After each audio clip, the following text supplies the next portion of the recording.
Mesdames, Messieurs, bonsoir. La question que nous nous posons aujourd'hui, faut-il rétablir la profession d'herboriste? Vous pensez peut-être que c'est une question tout à fait secondaire. Bon, après tout, qu'avons-nous à faire en notre époque de technique et de science, des herbes et de ceux qui les connaissent? Eh bien, si nous pouvions, en 30 minutes d'émission, vous convaincre que cette question qui vous paraît secondaire ne l'est pas du tout, personne ici n'aurait perdu son temps. Comment se présente le problème? Il y avait, au moment de la Deuxième Guerre mondiale, 4500 herboristes dans notre pays.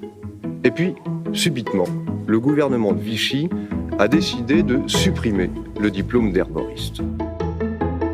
Alors, ces herboristes qui restent aujourd'hui, qui sont-ils? Et puis, finalement, quelle est exactement l'activité d'un herboriste? C'est ce que nous allons découvrir maintenant. Donc là, on va aller rencontrer François. Il tient une herboristerie et il va nous expliquer un peu comment on fait pour être herboriste dans un pays où on n'a pas le droit d'être herboriste.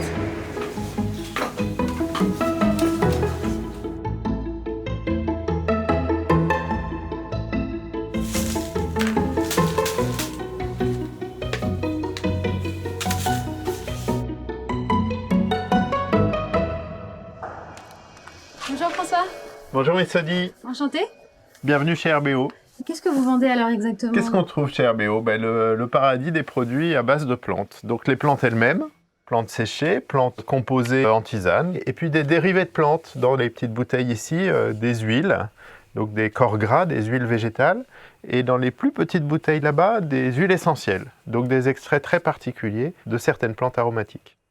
Moi, je pensais que le dérivé de plantes le plus efficace, c'est l'huile essentielle. Enfin, j'ai l'impression que tout le monde utilise un peu des huiles essentielles. Alors, c'est vrai, les huiles essentielles sont extrêmement puissantes, c'est un produit très concentré, mais une huile essentielle ne peut pas servir à tout et n'a pas forcément les mêmes propriétés que la plante dans son ensemble.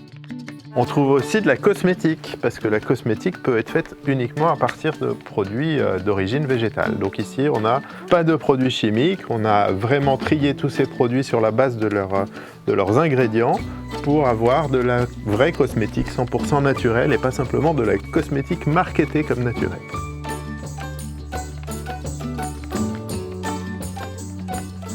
Et j'avais lu aussi sur votre site que vous essayez d'avoir une certaine éthique avec les gens avec lesquels vous travaillez. En fait, ce que j'essaye, c'est que le circuit économique dans lequel on s'inscrit soit vertueux, c'est-à-dire que les gens qui produisent leurs plantes puissent en vivre, et moi qui vends ça au grand public, je puisse en vivre également. C'est une philosophie à laquelle je tiens. L'intérêt, c'est que tout le monde puisse en vivre correctement.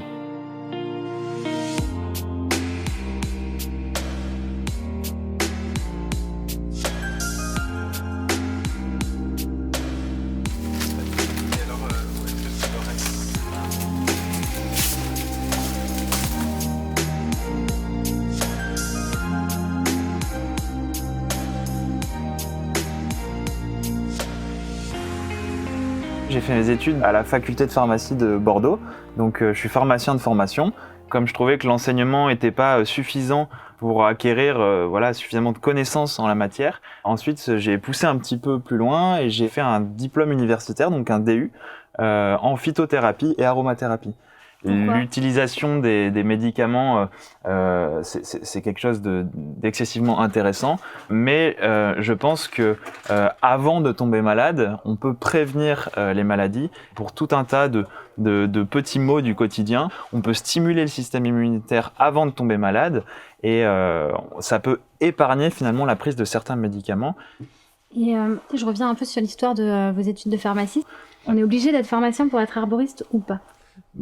Étant donné que le métier en fait d'herboriste n'existe plus, le monopole de la délivrance des plantes et du mélange, la préparation des remèdes à base de plantes est réservé strictement aux pharmaciens qui exercent en officine. Le cursus en la matière, en termes de phytothérapie, moi j'ai subi la première année de réforme des études de santé. Chaque année de mon cursus de fac, on réformait l'année en cours. Du coup, on a subi une modification importante quant au nombre d'heures d'enseignement, notamment en phytothérapie, aromathérapie. On a abordé ça qu'à partir de la 4e année.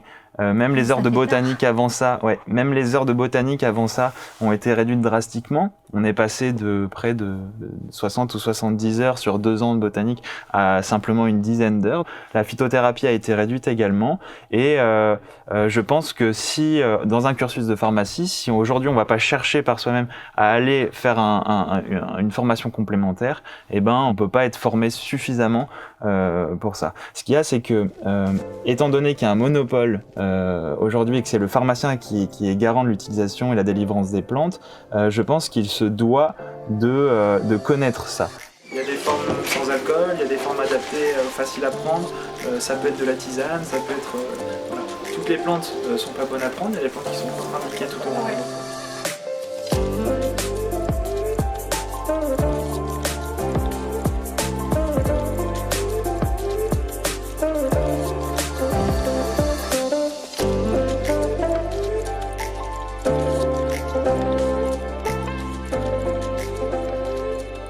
On est de plus en plus résistant aux antibiotiques. Est-ce que de la même façon, on peut devenir résistant à une plante? Est-ce qu'une plante d'ailleurs peut avoir le même effet qu'un antibio? Alors, souvent on fait le pont avec les huiles essentielles qui sont peut-être une forme très concentrée de ce que peut avoir à offrir la nature. Une huile essentielle renferme des dizaines de molécules différentes, chacune pouvant exercer à sa manière un pouvoir antibactérien. C'est en fait comme un cocktail de plein d'antibiotiques naturels. Lorsqu'on consomme un antibiotique, on consomme une molécule isolée. Les bactéries sont capables, en s'adaptant, de développer des résistances à une molécule. A contrario, elles sont incapables de développer en même temps des résistances à près d'une trentaine ou une quarantaine de molécules différentes.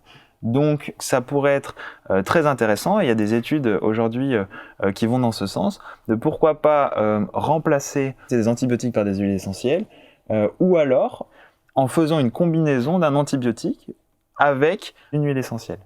Et là, ça marche super bien. Étant donné que vous n'exercez pas dans une officine et que vous n'êtes pas médecin, est-ce que vous pouvez nous donner des conseils, des précautions? Alors, est-ce que nous, ici, on peut vendre et conseiller? On peut vendre, c'est sûr. Maintenant, conseiller, c'est pas toujours évident. Le conseil, à proprement parler, en termes de produits de soins ou produits thérapeutiques, c'est du ressort du pharmacien. Donc, je vois pas comment on peut exercer ce métier, vendre des produits aussi sensibles que sont les huiles essentielles sans conseiller. Je pense que on est obligé à un moment donné ou à un autre de passer par du conseil, ne serait-ce que un nombre de gouttes à pas dépasser. Sinon rapidement, on peut passer de quelque chose d'efficace à quelque chose de toxique. Et je pense que c'est quelque chose d'essentiel. Je pense qu'au comptoir, lorsqu'on délivre certains produits, on ne peut pas faire autrement que poser ce genre de questions. Mais vous, en soi, vous n'avez pas le droit. Alors, on n'a pas le droit de conseiller, on a le droit d'expliquer aux gens, par exemple, comment ils pourraient faire leur mélange d'huile essentielle dans de l'huile végétale pour faire une petite préparation appliquée sur la peau. Mais en rien, on peut pas le faire nous. On ne peut pas faire de préparation des mélanges, mettons, d'huile essentielle. On ne peut pas écrire sur un bout de papier la procédure, le mode de réalisation. Par contre, on peut dicter, mettons, à une personne, et c'est là que ça peut paraître un peu paradoxal, on peut dicter à une personne et elle-même écrira sur un bout de papier le mode de réalisation. Et là, à ce moment-là, on est autorisé à le faire, du moins, il n'y a rien qui nous interdit de le faire. À ce moment-là, c'est débile. La loi est ce qu'elle est, et voilà, le conseil pharmaceutique est réservé strictement aux pharmaciens qui exercent dans une officine, au sens réglementaire du terme.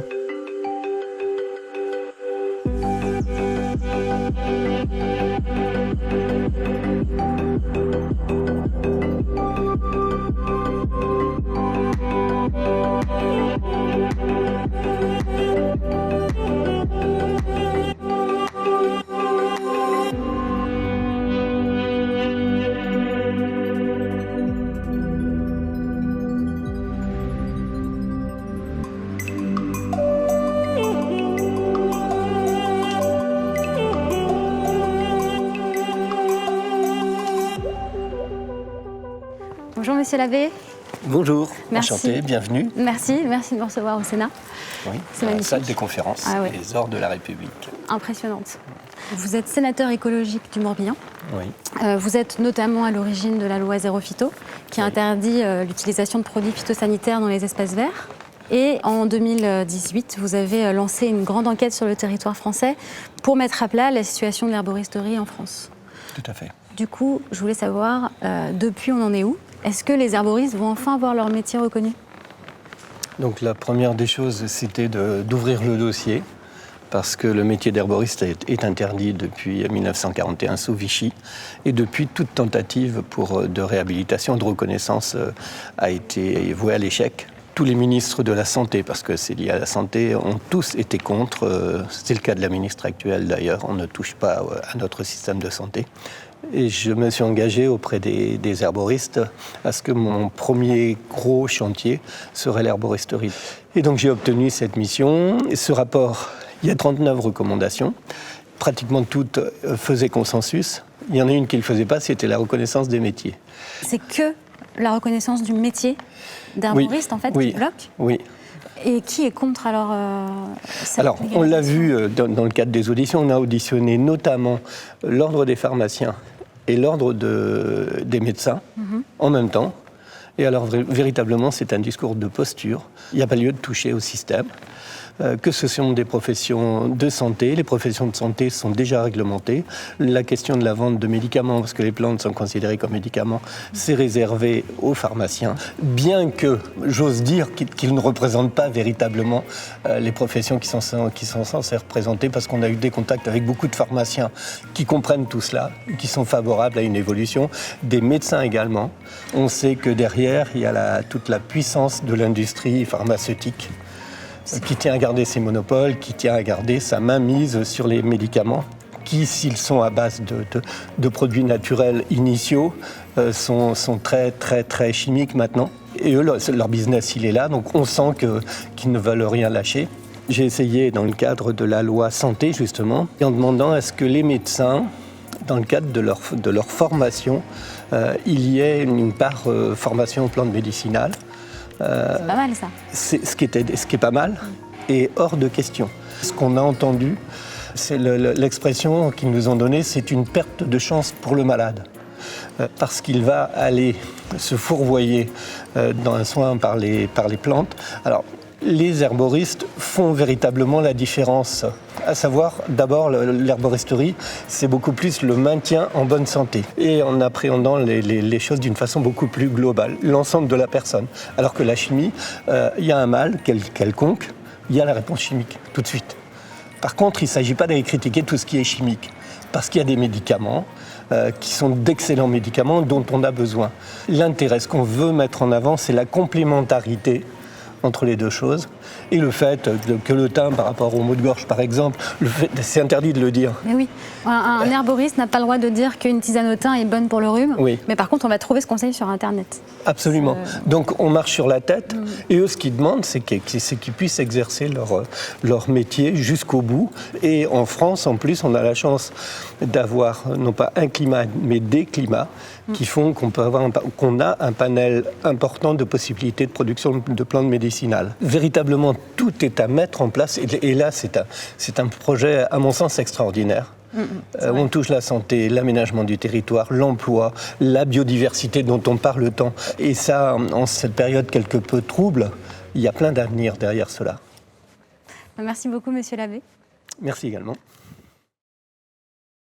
Merci à tous d'avoir regardé cette immersion. N'hésitez pas à vous abonner à la chaîne parce qu'il va y avoir des nouveaux contenus en 2020. Ce que je voulais surtout vous dire, c'est que cette vidéo, elle a été en partie financée par La Relève et la Peste, qui est un média 100% indépendant. Donc à la fois un média en ligne, mais aussi et surtout une maison d'édition qui fait donc des livres, des revues qui sont magnifiques, dans lesquelles vous avez des acteurs du changement, des personnes inspirantes qui interviennent.